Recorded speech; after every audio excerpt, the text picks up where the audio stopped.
My prediction is that I will beat Tom Aspinall and Francis Ngannou. So the way that it unfolds is really not my business. My job is just to do what I've always done since day one. Well, it's great to see.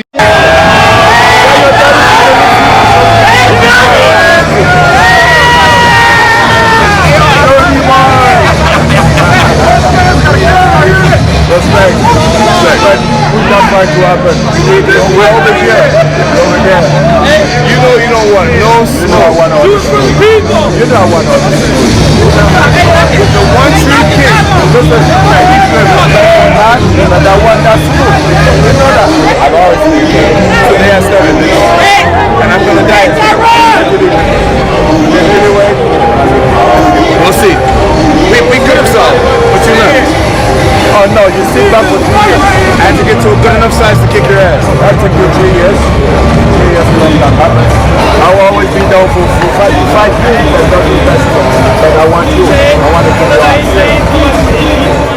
I have also said that I'm scared of fighting Jon Jones. I don't know where they came from with that one. Sounds very ridiculous because I've been calling for this fight for over 2 years. I've been waiting for this fight forever. And now, why do I be scared of them? No, I'm not scared. I'm scared of is to be trapped. You guys know how the UFC contract can be restrictive. You don't really have a say in that contract. You don't even have a right in order to negotiate a better deal for me. I know I have to earn my position, and that's what I've been doing in the past 5 years. I have also Francis Ngannou is scary. You know, there's a big chance that he could break my jaw. With Francis Ngannou, it's very simple. Get comfortable with the worst case scenario. Worst case scenario is he knocks you the fuck out. He possibly fractures a bone in your face. That's the worst case scenario. You get real comfortable with that idea, and then it becomes easy. If he doesn't knock you out and break your face, you're smart, you're fast, you have a chin, you have great head movement. You know, you can wrestle. You can. There's a lot of ways things can play out. So I just think about the worst case scenario and get yourself mentally to a place where you're almost walking into that. Like, okay, I'm getting ready to go out there, and this guy could possibly hurt me tonight. So that's the way I look at it. It's like, yeah, Francis Ngannou is dangerous. Yes, I believe that he has a chance to knock me the fuck out. Let's say that out loud. But if I don't get knocked out, I believe I win that fight. I just gotta get through round 1, and I win that fight. I'm a tough fight for anybody. Tough fight? I'm dangerous. You're a nightmare. I'm a dangerous fight for anybody. You're a nightmare. Not a tough absolute nightmare. I'm an absolute nightmare. So, money, hype, all that other shit aside, like, I'm the guy. I'm the guy who's taking everybody out. And let me tell you, mate, for a champion, there's not a long queue of people sticking their hand up to get in a cage ring for 25 minutes. If I were him, I would get after it. I would get after it. If you truly believe you're one of the best in the world, then get after it. Go out there and compete, you know, and the real fans will count your victories as championships or whatnot. But don't let me slow you down. Go out there, kick butt, make money.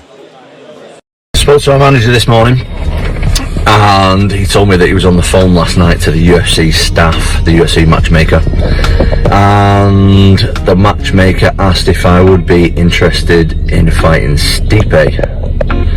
My manager said yes on my behalf because he knows that's a fight that I'm obviously interested in. I've been very vocal about that, so he said yes on my behalf. And then sometime after, the matchmaker got in touch with my manager again and said that unfortunately Stipe is only interested in fighting Jon Jones. So there's another update on the next fight. It's going to be Jones versus Stipe, as we all know by now. So looks like the fight's going ahead. Wish both guys the best of luck, and hopefully see one of them after that.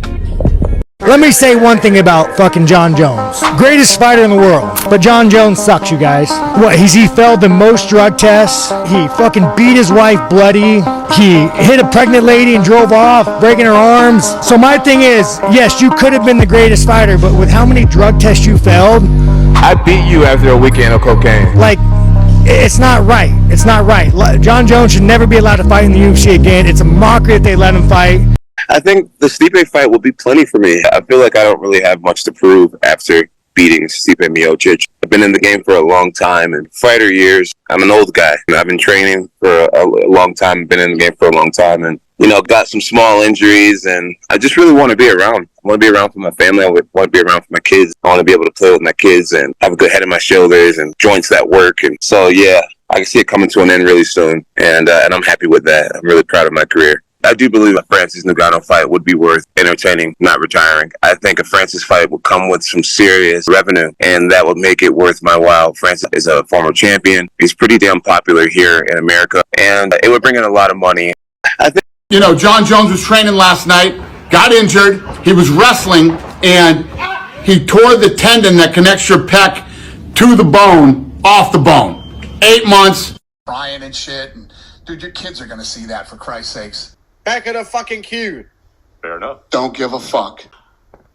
Come on, you bitch! You scared coward! You got man enough to fuck with me! Maybe this guy is. What a loser! What a dweeb! Goes on in this show by once again, we have everyone's favorite woman beater, piece of amphibious shitbag, and scum of the earth injecting PD. Everyone's favorite impotent man, aka the Pico Man, lying to the people publicly.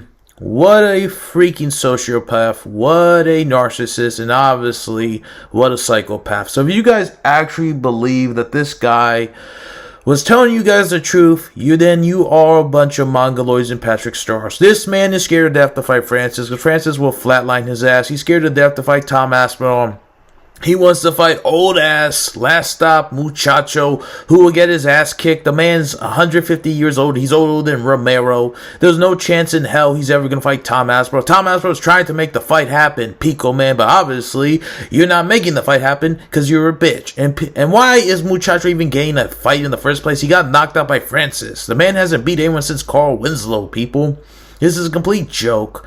And for people that actually like Impotent Man, you're a shit person. You like a guy who beats women, who cheats the freaking system, truly a scumbag of the earth. This man's known as the greatest duck ever. He got his ass whooped by Gustafsson. Dominic Reyes beat his ass. Thiago Santos whooped his ass. And guess what? We all know Francis will knock him out cold because he's not going to be able to take down Francis.